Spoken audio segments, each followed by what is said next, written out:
Glen Grant, who is a retired lieutenant colonel as well as a defence and a security specialist. And he joins us now from Latvia's capital, Riga. Welcome to the programme. Just a very quick question for you about the change at the top in Germany, the defence minister. Will that make a difference to the subject that we've been speaking about here with Orbán, about Germany dragging their feet with sending the arms that Ukraine needs, so that the battle tanks? I hate to say this, but I don't think it will, because I don't think that this is anything to do with the defence minister. The decision making and the negativeness of Germany is coming from Scholz, who, I'm sorry, but he's like Nero fiddling while Rome burns.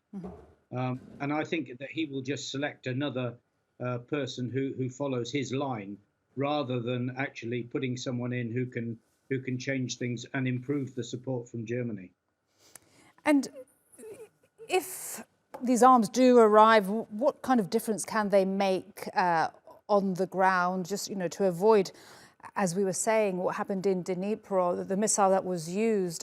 Ukraine was defenseless against that, and 40 innocent civilians died.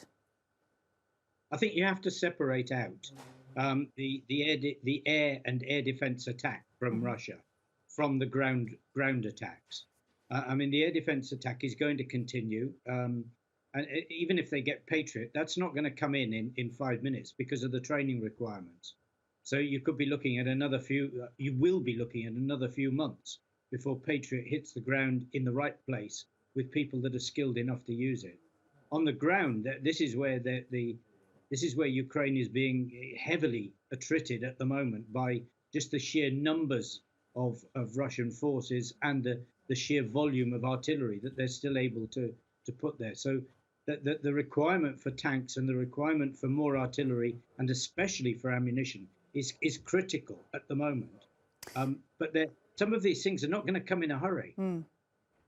Indeed. The time is such a crucial element. But why are we, Glenn, at this point still nearly a year on from when this war started? I put the same question to Orbán, that they're getting enough to fight, but not to win and not to beat Russia. I think the first thing is that Europe has been at peace for so long that people have forgotten what war is. I mean, if you actually go around all the parliaments and actually ask, how many people in the parliaments have ever been shot at? How many of them have ever been to war? How many of them have ever seen the devastation close up? And the answer is almost none. And so I think that length of peace is something.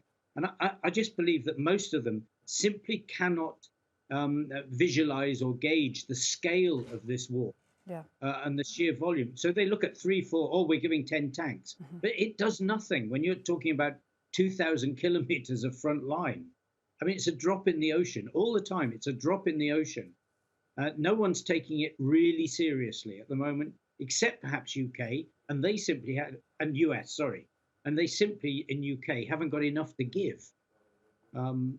Maybe that's the same with the others. They're all frightened of giving away what they've got. Glenn, fascinating to speak to you. Really great to get your analysis.